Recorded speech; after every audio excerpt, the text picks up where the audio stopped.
Whoa, yo, what's up, my peoples on Facebook? Hey, I just wanted to give you guys a different message this morning. And the message this morning is kind of twofold. The first being the millennials and anyone else who's saying YOLO. We got it a little wrong there, and I'll explain that in 1 second. And for that, please forgive us, God. But also, I also want to talk about why you shouldn't hate your enemies, why it's so important to love them more than you love yourself. It's a hard thing to do, right? I mean, if you've ever been really angry at somebody or hated them, or they've really done something horrible to you or to a family member in your life, it just burns inside you, it eats you up, and you just have this hate. And when you have hate, you open yourself up for the evil, for the devil, for the darkness. So about the hate, I just want to say there's so much hate here on Facebook, which is why I'm bringing it up. And there is not a single person on Facebook that I hate, that I see on here. Even if we have differences, even if they call me stupid because they have a difference of opinion, even through my life, I have people that maybe from a human capacity, I've thought, I hate that person, for what they did to me, for what they did to a family member, for abuse, for whatever. But ultimately, as I got older, I realized that's just burning me inside out. That's just, seriously, this is not just blah, blah, blah, blah, blah. She's talking again about all this positive stuff and Jesus. And no, listen to what I'm saying. Please, please, please. There are people on YouTube and Facebook either being stalked. They have something called swatting now, where people's homes are being raided in the middle of the night with a SWAT team because someone hates them so much on social media that they've called the police and said that person's, I can tell you one person right now, you look up on YouTube, Mommy Ramblings. Her name is Mommy Ramblings. She's in the true crime community, and she was swatted recently because someone called 911 and said that she was being held hostage, so was her children, so was her son, and that her husband was killing them, and the police thought they were going into a slaughter, so they showed up, guns kicking through the door. Now they have guns at home, but thankfully she didn't grab for her gun because she would have been shot. So this is all about hate. I'm not talking about her, I'm just saying that's an example. She's not the only one. Look up swatting, and you'll find a lot of people going through this right now. A lot of hatred, a lot of suicide on Facebook because people make fun of each other. Same with YouTube. So, how do we get rid of the hate? Okay. I want you to think of a fire. Okay. How do you put a fire out? Do you put a fire out by adding more fuel? By taking more fire and just dumping, making the fire bigger? You can't. The fire just will spread further and further, and eventually it will get to you and kill you. That's the same thing as hate.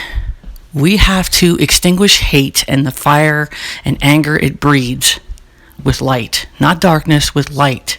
According to the Bible, and according to what Luke confirmed regarding Jesus, what he said about this is that we are supposed to love our enemies. I want you to listen to something very carefully, and then I will let you all go, all two of you who care about what I'm talking about. I love you so much, by the way. I'm not talking because I like to hear myself talk. I'm talking, actually, I have trays in my mouth, so I sound like a moron, but what I'm telling you is some of the smartest stuff I know, and that I've learned. So I'm trying to save you from a world of pain, okay? And starting to live your life right and take that evil and darkness out of you, okay? So in Luke, he is talking about blessings, and then he talks about love for enemies, okay? And then he quotes, But I tell you who hear me, love your enemies, do good to those who hate you, bless those who curse you. Boy, does that seem like the opposite of what we would want to do. Bless those who curse you. Pray for those who mistreat you. If someone strikes you on one cheek, turn to him the other also. If someone takes your cloak, do not stop him. Now, I don't know about that one. I might say, excuse me. No, I'm just kidding. Do not stop him from taking your tunic. Sorry. Give to everyone who asks you. And if anyone takes what belongs to you, do not demand it back. Do not demand it back. Do to others as you would have them do to you. Remember that phrase? That's the golden rule. That comes from Luke, and that is 6:31. Do to others as you would have them do to you. If you love those who love you, what credit is that to you? Even sinners love those who love them, meaning like even sinners, even people who are murderers, love their children because they're an extension of them. Okay? And if you do good to those who are good to you, what credit is that to you? Now, that doesn't mean you shouldn't do good to people you love. What it's saying is, in addition to that, I mean, we shouldn't be living for credit, first of all. It shouldn't be about, oh, wow, I get brownie points for that. But what he's saying is that actually helps you. That's not about really helping someone else because you love that person, and that's a good thing. You want to take care of those that you love. But he says even sinners do that, and if you lend to them from whom you expect repayment, what credit is that to you? I want you guys to think about Judge Judy. Okay, my mom and I used to watch Judge Judy all the time together. I miss doing that, but one of the things she says is it was really true. And I can't remember specifically what she said, but she was talking about if you don't have the money to outright give somebody money, then don't lend it to them. Don't expect it back. Any money you have, don't expect it back. And that's basically what they're saying. Great, the trash man's here. Okay, I have to get going too. Okay, where was I? Even sinners lend to sinners, expecting to be repaid in full. But love your enemies, do good to them, and lend them without expecting to get anything back. Then your reward will be great, and you will be sons of the Most High, because He is kind to the He is kind to the ungrateful and wicked. Be merciful, just as your Father is merciful. If Jesus can forgive me for all my wickedness and all my swearing and cussing and judgments, and let's face it, we all do it. It's human nature. Why do we think we're above the Almighty? Be merciful. Okay. And one last thing there. Judging others. This goes to all, even those Christians, maybe especially those Christians out there that are, very judgy. I don't like that. Do not judge, and you will not be judged. Do not condemn, and you will not be condemned. Forgive, and you will be forgiven. Give, and it will be given to you. A good measure pressed down, shaken together, and run over will be poured into your lap. For with the measure you use, it will be measured to you. Remember that. He also told them this parable. Can a blind man lead a blind man? Will they not both fall into a pit? A student is not above his teacher, but everyone who is fully trained will be like his teacher. Why do you look at the speck of sawdust in your brother's eye and pay no attention to the plank in your own? How can you say to your brother, "Brother, let me take the speck out of your eye," when you yourself fail to see the plank in your own eye? You hypocrite. First take the plank out of your eye, and then you will see clearly to remove the speck from your brother's eye. In Jesus Christ's mighty name I pray, amen. I'm sending this to my private group today that I do, and also to my beautiful people here on Facebook. One or two of you might listen to it, but I'm trying to really do what Jesus would want me to do, and this came upon my heart this morning. We have to love people whether or not they love us or not.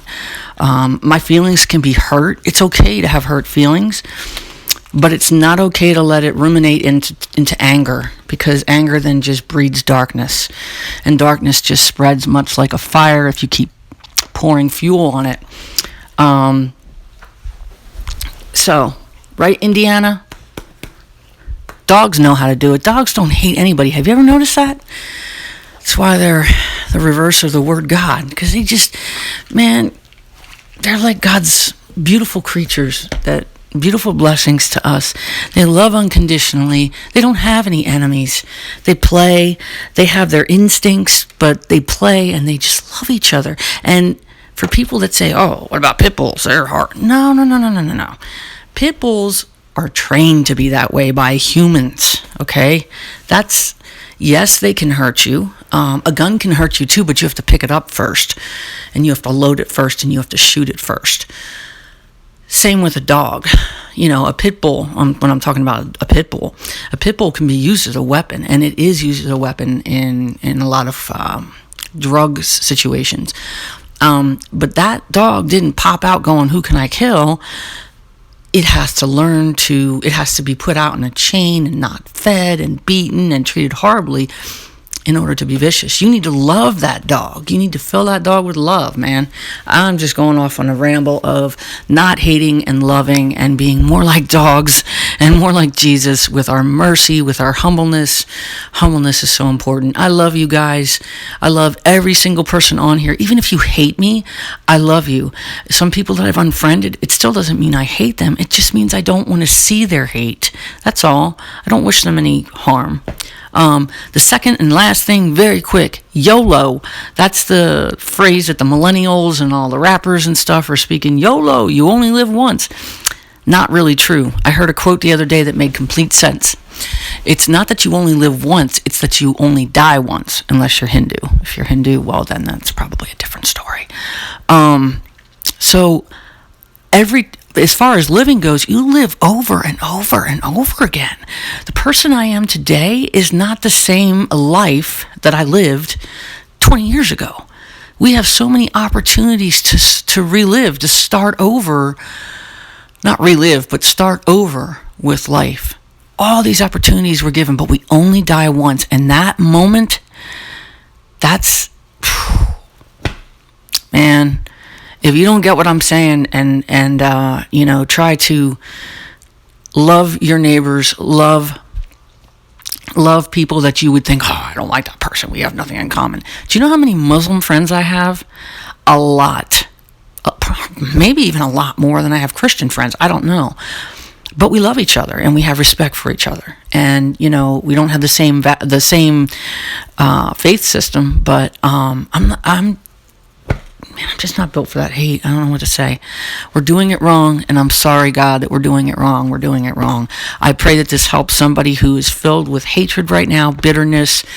Rid yourself of it, man, because it's toxic and it's only poisoning you. It's not poisoning the other person. You need to live your life in such a way that when you die, you are going to go to heaven, and God is going to embrace you and say, I'm so proud of you. Well done, my faithful servant. Well done. Gotta go. I love you. God bless you. Jesus loves you. I love you.